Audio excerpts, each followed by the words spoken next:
Là, on est dans une situation où l'hôpital n'a plus aucun lit d'hospitalisation. Situation inquiétante dans les services d'urgence. Une centaine d'établissements viennent de déclencher ce qu'on appelle le plan hôpital en tension. En termes simples, cela signifie qu'il n'y a plus assez de lits. Les patients sont parfois soignés à même les brancards dans les couloirs.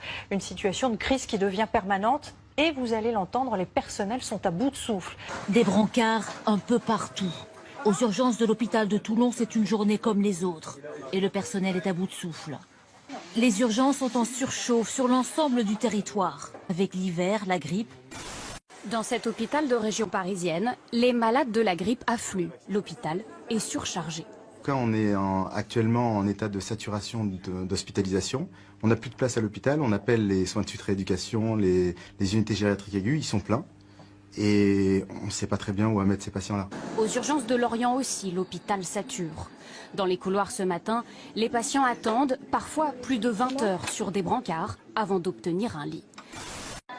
La pénurie de lits, un classique que l'hôpital de Haute-Pierre doit gérer chaque hiver.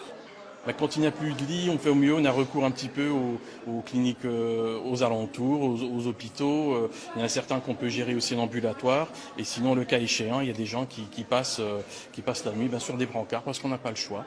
Le corps médical, lui aussi, est débordé. L'ensemble du service fonctionne à flux tendu. Pas sûr que la situation s'améliore dans les prochaines semaines. La grippe n'a pas encore atteint son pic dans la région. Depuis le début de l'hiver, les urgences sont saturées. Nous, on a un ras-le-bol de ce système-là. On aimerait pouvoir soigner les patients correctement. L'agence régionale de santé a visité hier les urgences pour analyser concrètement la situation, mais aucune réponse n'a été encore apportée. Le gouvernement a mis de l'argent depuis ce début de la crise sur la table, y compris pour les professions de santé.